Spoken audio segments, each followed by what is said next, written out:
मैं हूं राहुल शर्मा। आप देख रहे हैं एसपीएन आई न्यूज। स्वागत है आपका हमारे इस खास प्रोग्राम में। प्रोग्राम की शुरुआत एक बहुत बड़ी खबर से कर रहे हैं। जी हां, मध्य प्रदेश में तो अब राजनीति उल्टी दिशा में हो गई है। यानी कि अब जो मध्य प्रदेश की राजनीति है वहां पर जो लहर चल रही है वो कांग्रेस की तरफ दिखती नजर आ रही है। यानी कि अगर कहा जाए तो कांग्रेस को मध्य प्रदेश के उपचुनाव में बहुत बड़ा फायदा मिल सकता है। खबर तो यहां तक सामने आई है कि कमलनाथ ने जो रैली की, उस रैली में इतनी ज्यादा भीड़ देखने को मिली, उतनी भीड़ तो शिवराज सिंह की रैली में भी नहीं दिखी थी। वहां पर कुर्सियां खाली पड़ी थी। तो यहां पर अगर देखा जाए तो कमलनाथ और दिग्विजय की जोड़ी लगातार जो काम करती नजर आ रही है। और ऐसे में सबसे बड़ी बात यह है कि ज्योतिरादित्य सिंधिया भी अब कमलनाथ और दिग्विजय सिंह के आगे फीके पड़ते हुए नजर आ रहे हैं।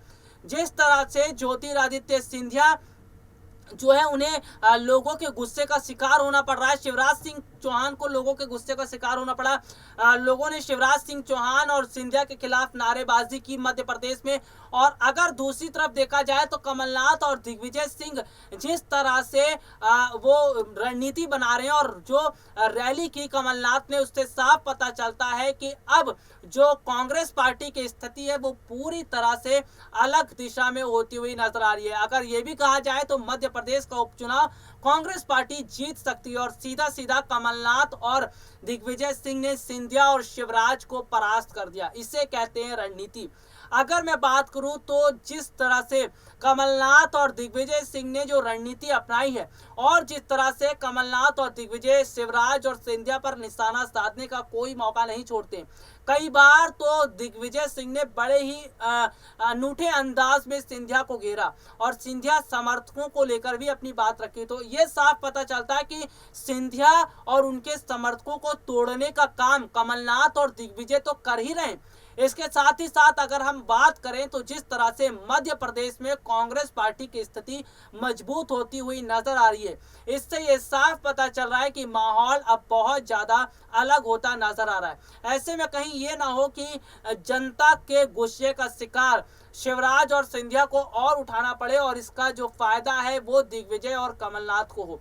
अगर उपचुनाव की बात करूं तो देखिए, जिस तरह से उपचुनाव के लिए बाकायदा अब प्रचार प्रसार की जो रणनीति है उसको तेज कर दी गई है। लेकिन जिस तरह से मध्य प्रदेश के अंदर वायरस का प्रकोप भी बढ़ता नजर आ रहा है, जिस तरह से वायरस फैलता नजर आ रहा है, इसको देखते हुए भी बहुत एहतियात तौर पर कदम उठाए जा रहे हैं। लेकिन फिलहाल चुनावों पर भी राजनीतिक पार्टी की निगाहें टिकी हुई हैं। और चुनाव की हम यहाँ पर बात कर रहे हैं तो चुनाव चाहे विधानसभा के हों या उपचुनाव हो, ये चुनाव बीजेपी और कांग्रेस दोनों के लिए बहुत ज्यादा अहमियत रखते हैं।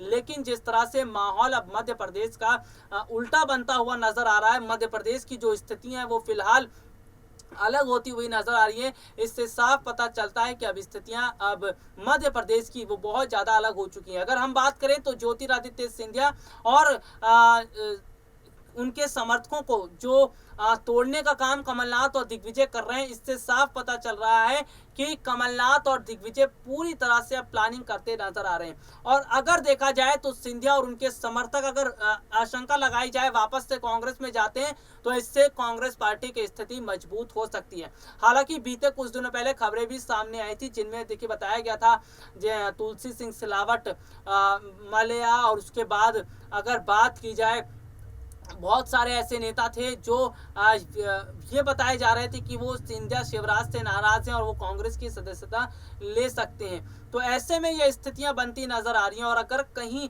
माहौल पूरी तरह से बीजेपी के खिलाफ चला गया तो इसका बड़ा फायदा दिग्विजय कमलनाथ को होगा, कांग्रेस पार्टी को होगा। हालांकि कांग्रेस पार्टी ये पूरी कोशिश भी कर रही है कि वो किसी भी तरह से सिंधिया को नाराज ना करे, क्योंकि वो शायद इस कोशिश में अभी भी हैं कि सिंधिया अगर उनकी तरफ आएंगे तो दोबारा से कांग्रेस पार्टी की स्थिति मजबूत हो सकती है। और खबरों की तरफ अगर मैं बात करूं तो देखिए, खबर जो है वो ये भी बताते हैं कि किस तरह से अब स्थितियां जो है वो पूरी तरह से अलग होती तो नजर आ रही है।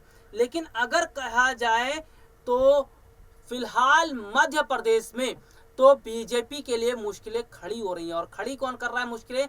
कमलनाथ और दिग्विजय सिंह। कमलनाथ और दिग्विजय सिंह लगातार सिंधिया और उनके समर्थकों को घेर रहे हैं, शिवराज सिंह चौहान को घेर रहे हैं। यहाँ तक की बात की जाए तो जिस तरह से मैंने बीते दिनों जो प्रोग्राम किया उसमें बाकायदा ट्वीट भी दिखाए थे कि ट्वीट करके किस तरह से सिंधिया को घेरने की कोशिश की जा रही है, शिवराज सिंह चौहान को घेरने की कोशिश की जा रही है। और जिस तरह से मध्य प्रदेश के अंदर अस्पतालों की जो स्थिति है, बेड्स की जो कमी है, ऑक्सीजन सिलेंडर्स की जो कमी है, इस पर भी निशाना साधा जा रहा है। तो इस वक्त जो है शिवराज सरकार कई मुश्किलों में नजर आ रही है। लेकिन अगर कहा जाए तो क्या शिवराज सिंह चौहान की यही छोटी छोटी गलतियां और सिंधिया के खिलाफ जिस तरह से जनता खड़ी हुई, बेकाबू भीड़, जो नारे लगाए गए, इससे ये पता चलता है कि क्या अब बीजेपी के हाथ से चुनाव खिसकता हुआ नजर आ रहा है। उपचुनाव, जो दमोह उपचुनाव है वो बीजेपी और कांग्रेस दोनों के लिए बहुत ज्यादा महत्वपूर्ण है। ऐसे ही राजस्थान की तीनों सीटों पर जो चुनाव होने वाले हैं वो भी बहुत ज़्यादा अहमियत रखते हैं बीजेपी और कांग्रेस के लिए। लेकिन अगर कुल मिलाकर देखा जाए तो फिलहाल स्थिति कुछ इस तरह की बताई जा रही है कि मध्य प्रदेश का चुनाव एक अलग दिशा में जा सकता है। यानी मध्य प्रदेश का जो उपचुनाव है वो अब उसका माहौल बदलता नजर आ रहा है, उसका रुख पलटता हुआ नजर आ रहा है, जिससे ये साफ पता चल रहा है कि अब स्थितियां अलग हो चुकी हैं। लेकिन ये तो आने वाला समय बताएगा कि क्या जो उपचुनाव जो होने वाले हैं इसमें जीत किस राजनीतिक पार्टी की होगी और किस राजनीतिक पार्टी को ज़्यादा फायदा मिलेगा।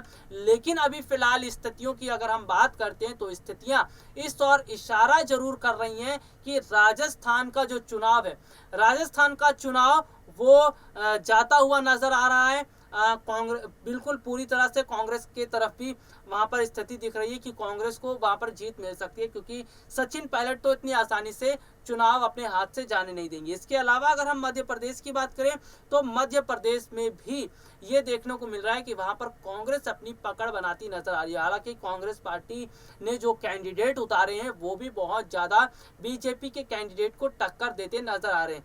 तो ऐसे में अगर देखा जाए तो स्थितियां फिलहाल दोनों जगह अलग तो है, लेकिन बीजेपी और कांग्रेस की टक्कर एक बार फिर देखने को मिलती नजर आ रही है। जी हाँ, जिस तरह से चुनावी माहौल चल रहा है और जिस तरह की स्थितियां बनी हुई हैं उससे ये साफ पता चल रहा है कि अब कांग्रेस भी बीजेपी को धूल चटाने की पूरी कोशिश कर रही है। अब कांग्रेस जो है वो जिस तरह से आज अलग थलग पड़ी हुई थी, जो कांग्रेस जहां पर अफरा तफरी मची थी, वही कांग्रेस अब एकजुट होती नजर आ रही है। वही कांग्रेस अब अपने आप को ऊपर लाने की कोशिश कर रही है। अगर हम बात करें राजस्थान और मध्य प्रदेश में, अगर इन उपचुनाव में कांग्रेस की जीत होती है, असम केरल का विधानसभा चुनाव वहां पर कांग्रेस की जीत होती है, तो इसका मतलब आप ये समझिए कि राहुल प्रियंका की रणनीतियां काम कर रही हैं। और इसके साथ ही साथ राजस्थान में सचिन पायलट और मध्य प्रदेश में कमलनाथ और दिग्विजय सिंह, यानी कि सभी इन नेताओं ने अपने अपने हिसाब से मोर्चा खोल लिया है और मोर्चे को संभाला भी, और बीजेपी पर पूरी तरह से टूटते नजर आ रहे हैं।